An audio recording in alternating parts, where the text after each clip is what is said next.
Good morning. If you're just joining us, you're watching Cheche live on Citizen TV. Today's guest is William Ruto, the Honorable MP for Eldoret North, and running mate to whom we're not quite sure yet.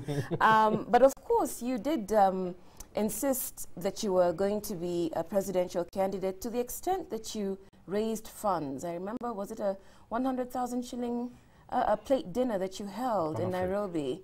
For the party? Well, for the party. So what happens to those funds? Well, those funds are already, I mean, when, if we say that William Ruto is going to be Uhuru Kenyatta's or Musalia Mudavadi, if that were to happen, running mate, URP is a party that is intact, we will have our own county reps. URP will have senators, governors, and women reps and all, And that is the purpose for that money. That money was raised to make sure that party meets its obligations under the Constitution and the law. That will proceed. We are in a coalition. William Ruto is not collapsing URP to join any party. So URP as a party continues to be a party. We only share government with TNA initially and TNA and UDF now. Okay. Yeah. If there was going to be a delegate meeting, if Musalia agrees for delegate to meet, where will URP vote? What do you mean? Where will your party? Where will they vote in between Uhuru and? Mutegi, I think you belong to the old Kano. I never belonged to any. I've never belonged to any political party. It is in the old Kano that people were told where to vote, but now we live in a completely different dispensation. When delegates come, they look at the candidates, they assess their ability. The candidates will have an opportunity to talk to them, and they will make their judgment. It is not for me to tell. I will make my own vote. Don't ask me who I am going to vote. Since URP has never had any grassroots. Who told you? We have had grassroots elections. Mutegi, make sure you only say what you are sure of. So you have every consideration. Yes. In everything considered, don't you think that Musalia has merit to complain that he's being cheated out of a deal that brought him on board, and that this thing of now going to have delegates is not fair to him? Let me say this: the discussion and the deal that was made in good faith. Even as that deal was being made, it was subject to a process of getting buy-in from the people who will eventually be involved in making it happen, And that is very clear to all of us. Is that in the agreement which you witnessed? Yes, that Uhuru Kenyatta was going to be given time to make sure that this actually happens. Right. And because Uhuru Kenyatta was involved with other people, and when those other people did not perform, Uhuru Kenyatta was honorable enough to come back to where we started and say, guys, we agreed. We said that I'd be given time in my constituency to consider this. I have a problem. There is a rebellion. We need to create a process of buy-in so that we still go ahead with this process, right? And we sat down and we agreed. And there was a statement that was issued by the three chairmen of the three parties, committing themselves and committing the parties to a nomination process. The document we filed, the addendum we filed with the registrar of political parties, indeed indicated that the presidential candidate was going to be nominated. And when it says nominated, it, of course, brings on board the process of nomination. That is in the addendum that is with the registrar of political parties. Okay. So we are not doing anything outside the original agreement. All right. There was the matter. Agreement. There was supposed to be there was already a consensus. There was supposed to be a buy-in. In the absence of the buy-in, the process of nomination then must be rolled in so that we all are comfortable and we participate in a process that is participatory and that gives us a result that we can get sufficient buy-in to drive it through. So what going forward now, there was the issue again, the dispute of whether URP delegates should be part of that nomination process. What is the position now? Let me tell you. In fact, there has never been a dispute. You know, there's been opinion. You know, people raising opinions. Should URP participate? Since they are already, the position of deputy president is already locked in for them. But you see, the presidential candidate is going to be the presidential candidate for the coalition. You know, and URP is part of that coalition. So even in the document that we've signed, that nomination process involves the three partner parties. And that is not in dispute, you know. And I think it is only reasonable that we carry it that way. Okay. I think it's clear to most of us sitting around the table what happens for the person who loses the nomination contest. But there are several viewers asking what would happen, because of course you at the moment hold the running mate slot. So if there is an open nomination process, what happens to the loser? You see, we already have a statutory document signed with filed with the registrar that all the three parties will share 30% of government. You know, whether you're candidate, running mate, or none of those. There are several positions. You know, we have the majority leader, we have the leader of the Senate, we have the Speaker of the Senate, we have the Speaker of the House. We were made to understand that this would be, it would be the majority leader slot that the loser takes. You were made to understand by who? Wasn't that it's been out? Yes, why do you want to hear from third parties when I'm sitting here? Okay, but that's the question I asked you, and you not answered it directly. I have answered it. No, I've told you have told me that there's several positions available, and I'm asking you which specific position will the loser in the nomination contest take? Because our viewers are asking. My dear, why does it have to be specific? You know, wouldn't it look nice if they were given the option to choose whatever other position? What is your there seems to be another attempt to dodge Musalia again on the majority here. Because listen, you said in Kitui that Charity is invited to come and vie for any position. And what's wrong with that? Doesn't that put into jeopardy Musalia's promised majority if he loses? Or Uhuru, for that matter. Why do you want to, you know, you are introducing a lot of unnecessary intrigues. Those things are No. You're making light of it, but actually it's quite serious, because this is how you have Uhuru Kenyatta saying that random devils made him sign an agreement. No, hang on, because you have said, you know, you're leaving it open, yet you have an agreement that is specific. So what is the agreement, and can we stick to the details of the agreement instead of, you know, leaving everything open to interpretation? Are you going to force us to make the agreement on this table? I'm not asking you to make an agreement here. I'm asking you to tell us to unpack the existing one. Why do you want me to do that? Because Kenyans need to know. We owe it to Kenyans. I mean, there are no secret parts on our lives. You're attempting to form Kenya's next government. You're attempting to lead Kenya for the next couple of years. So surely we have a right to know. I have tried to tell you what it is, right? Okay. I have tried, and I will not tell you everything on this TV show. I will not. Okay. Because some of the stuff in there what we need to may not be necessary. Okay, excellent. But I want to tell you that we will give whoever does not get the ticket the option to choose and pick what they think is good for them. I think that's a better way to do it than to fix it. Okay.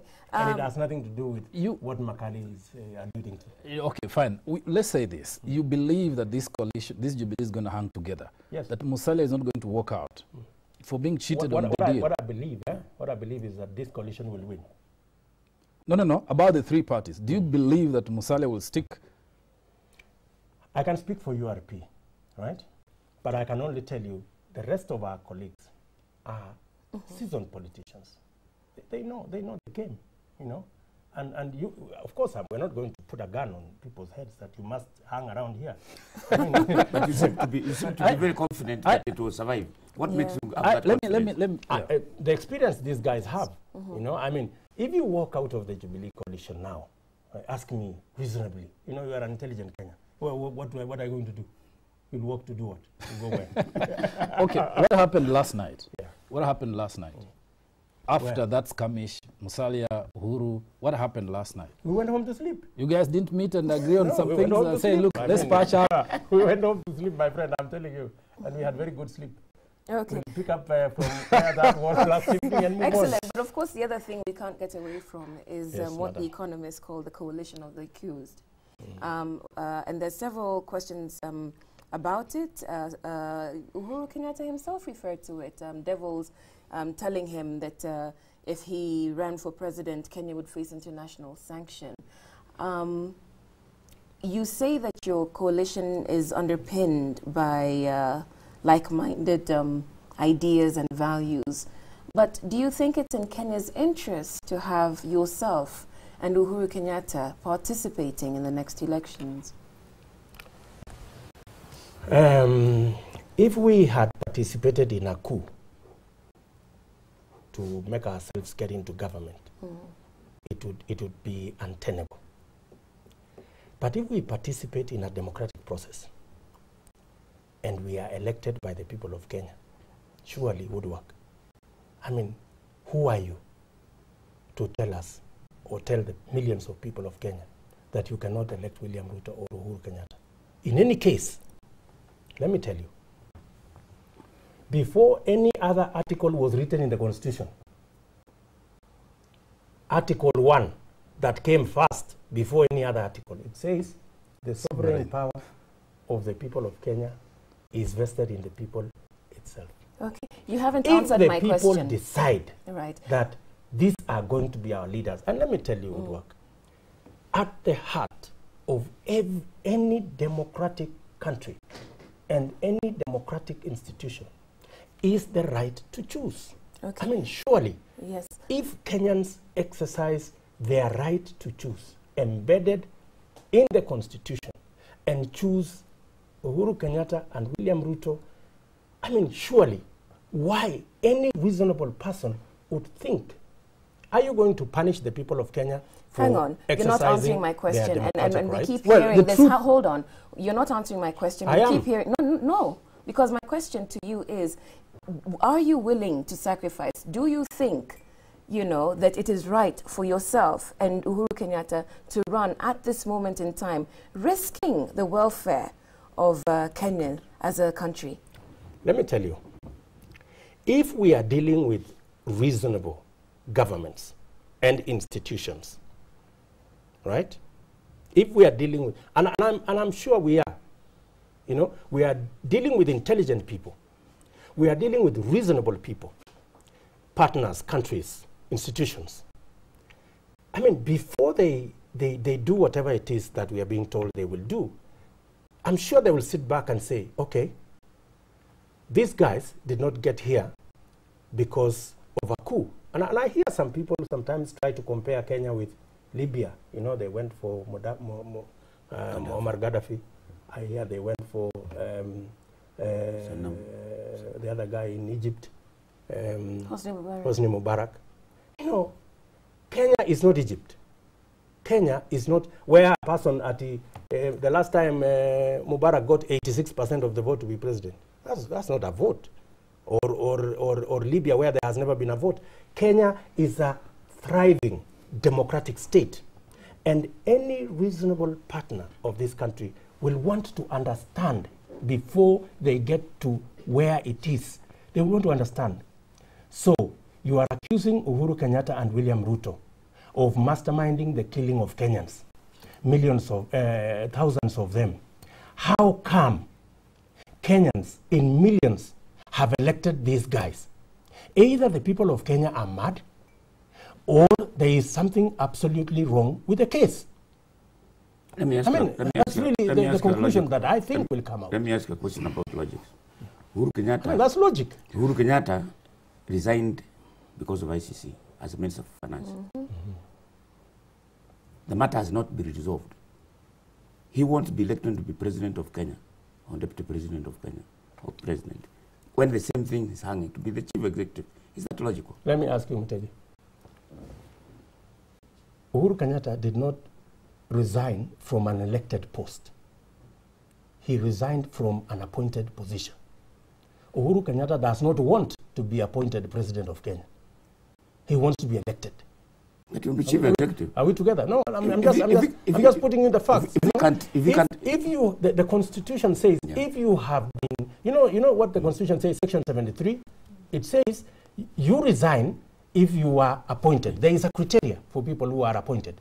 There is also a criteria for people who are elected. And it says, even on that chapter 6 that everybody is talking about, it is very clear in that chapter 6. It says you must meet a certain threshold, you know, if you are an appointed official, or you must be elected. Elected being, you know, the highest court in Kenya is the court of the people of Kenya themselves. If the people of Kenya, in the highest court, decide that Mutegi Njau or Uhuru Kenyatta for that matter is good to be our president, in other words, everything else that has been said against him, we don't believe it. I mean, who are you to come and condemn him? Mheshimiwa, let me ask you this. Assuming that you run and Uhuru is your presidential candidate and you win. Yes. And you're in office next year, March. Yes. There are those who say, how do you respond to those who say that that is a reckless decision putting the country in jeopardy because effective April 11th, you are going to be at The Hague defending yourselves. And that process is a daily, those are daily proceedings. We can assume they'll occupy a lot of your time. How do you intend to lead the country in absence? Let me tell you. Is that responsible? How do you respond to those? Let me tell you, Makali. We are not mad people, you know, to have made this kind of decision. I mean, we have assessed, we've looked at all those options, and we are confident that we are doing the right thing. Okay, so if you just answer his question. We have not shown in our history any recklessness. We are not about to. Right. So if you answer his question specifically, what happens when you're summoned to the court and you have to defend yourselves? Clearly, you must have sat down and thought through this scenario. What would you do? What is your response? Or are you saying you'll not attend the ICC? We are law-abiding citizens, my friend. Okay. So what will happen to the country when you are there? We will attend the ICC. Question is, what will happen to the country when you are there? We will run this country. How? How can you run in the absentia? Oh. What do you mean in absentia? We'll be taking documents to The Hague for you to sign. We bring back, and then you bring you back there. You come and say, okay, relax, this one. Relax, relax, Makali. Yes. You see, the court operates in a real world. It doesn't operate in space, you know. The court listens to our issues. Let me ask you, why, for example, did the court say we are not going to start these cases until after the election? Hang on. Do you know why? You haven't answered his question. Because, no, let me finish. Let me answer. We're running out Just of time. hold your peace. Okay. You know, do you know why the court said, let's not do this, let's not start these cases until after the election? Because they live in a real world. Right. They know, you know, that, I mean, there are issues. I presume the court did not want to be seen to be interfering with the election. Precisely, but after you're elected, will they say they don't want to interfere in your leadership until after 2017? So I am sure the court, being a court of reasonable people, will ask themselves hard questions. You know, now we have a president and a deputy president elected. I mean, how did this happen? When we are accusing these same guys of killing people. You know, I mean, So, really, sir, I mean, you're not actually answering the no, question. You're filibustering. I am not filibustering. You're filibustering here. That is the heart of this The proceedings are scheduled to run, Mheshimiwa. They're not, it's not conjuncture. The court is run by intelligent and reasonable people. We will tell them we have a country to run. We are willing to, we are prepared to participate in this case because we believe we are innocent. Uhuru Kenyatta will attend court. I will run this country. When Uhuru Kenyatta comes back, I will go to court. There is no problem. And in any case, let me tell you. That is highly, Let me tell you, Makali. This court is going to hear, one court is going to hear both cases. Yes. Yeah? Right? So it means when they are case one, case will be on hold. The court say, we are not going to start these cases until after the election. Hang on. Do you know why? You haven't answered his question. Because, no, let me finish. Let me answer. We're running out Just of hold time. your peace. Okay. You know, do you know why the court said, let's not do this, let's not start these cases until after the election? because they live in a real world. Right. They know, that, I mean, there are issues. I presume the court did not want to be seen to be interfering with the election. Precisely, but after you're elected, will they say they don't want to interfere in your leadership until after 2017? So I am sure the court, being a court of reasonable people, will ask themselves hard questions. Now we have a president and a deputy president elected. I mean, how did this happen? When we are accusing these same guys of killing people. I mean, so, really, sir, you're not actually answering the question. You're filibustering. I am not filibustering. You're filibustering here. That is the heart of this The proceedings are scheduled to run, Mheshimiwa. It's not conjuncture. The court is run by intelligent and reasonable people. We will tell them we have a country to run. We are prepared to participate in this case because we believe we are innocent. Uhuru Kenyatta will attend court. I will run this country. When Uhuru Kenyatta comes back, I will go to court. There's no problem. And in any case, let me tell you. That is highly, Let me tell you, Makali. This court is going to hear one incident in the past that we have it. Okay. Let's hope for the best. Relax. Let's hope for the best. Let's hope for the best. But why do you both feel so strongly about participating in this election that you don't think you should wait to clear your names and then offer yourselves up during 2017? Woodwork. It's not like you're running out of time. Woodwork. Let me tell you. You don't subordinate your constitutional right to allegations that have been made about you. What have been made about us in The Hague are allegations, frivolous, falsehoods against us. How can we subordinate our right to participate in the elections in this country as voters and as contenders merely because some people in their evil minds have gone to say evil things about us? I mean, we would really be saying they have said something, when really these are evil men who have said nothing. That's basically what it is, And let me ask you, Woodwork, and these two gentlemen here. We are not saying we want to take office by force. We are saying we are going to compete. And please respect the outcome of this competition. If the people of Kenya see in us leadership that they think can take this country forward, please respect that their opinion. And we're not talking about 2 people. We're talking about 3 people. We're talking about millions of Kenyans.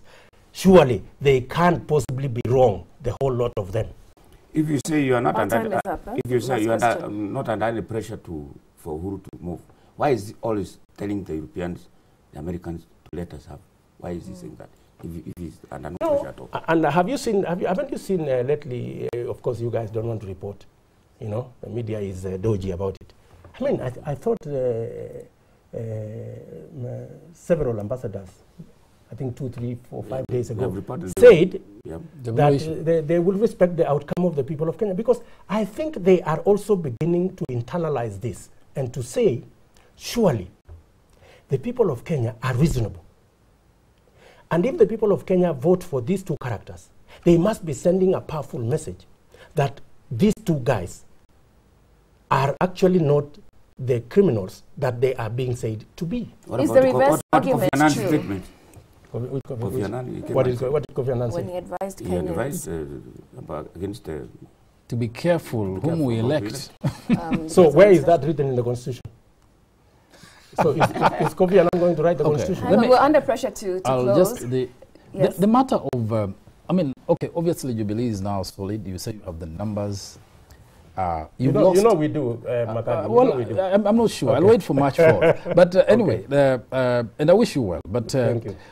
What transpired between you and one key member of the coalition who fought so hard for you on the ICC, Vice President Kalonzo? You seem to have thrown him away and lost him. What exactly transpired?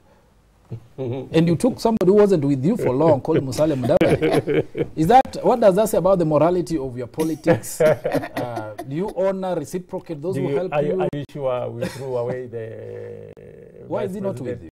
Or what about if he chose to walk away? Okay. I mean, Would you have wanted us to time? You ignored in your meetings. You ignored him. You organized meetings without him. Pardon? You organized meetings without him. You frustrated him. No, we did not. Let me tell you, we spoke to our friend, the vice president, all the way until he decided. You know, and he was a gentleman. He said, "Guys, I have decided otherwise." I'm the you know, and we respected his decision. I mean, we are all gentlemen, and that's good enough. Our time is up, but very briefly, you keep talking about Kenyans voting, and the ICC would be reasonable enough to interpret that as some sort of endorsement. But could the reverse argument not be true, that you're using this election to protect yourselves from the international law? Are you saying Kenyans are puppets? No, my question is because to you. Can only my question is to you. Who are not reasonable. No, my question is to you. Are you hoping to be elected so that the ICC then says, okay, you know, we have to back off from these gentlemen? I mean, did our quest for leadership in this country start with the ICC? It did not. Uhuru Kenyatta wanted in 2002 to be president. Was ICC there? It was not there. So how does it become now the basis of our aspiration to leadership? Okay, excellent. Thank you very much. And that's the last word. That's all from us here at Cheche this week and year, in fact. Our thanks to the Honorable William Ruto, the MP for Eldoret North. Our thanks also to panelists Mutegi Njau and David Makali. And to you all for watching, listening, and sharing your opinions with us. I'm Udwaka Mimo. This is the final edition of Cheche for 2012. So we wish you all a Merry, Merry Christmas and an abundantly blessed, prosperous, and fulfilling New Year. We will see you on the other side.